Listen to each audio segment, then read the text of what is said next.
ka man lang nagsikap, pinabayaan mo ang iyong kinabukasan.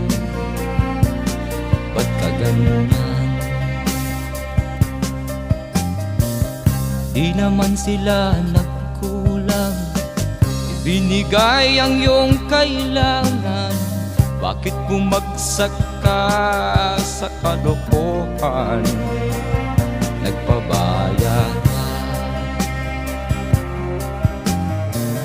lagi kang naglalasing, magulang mo'y di pinapansin. Nais lang naman nila'y sa iyong kabutihan.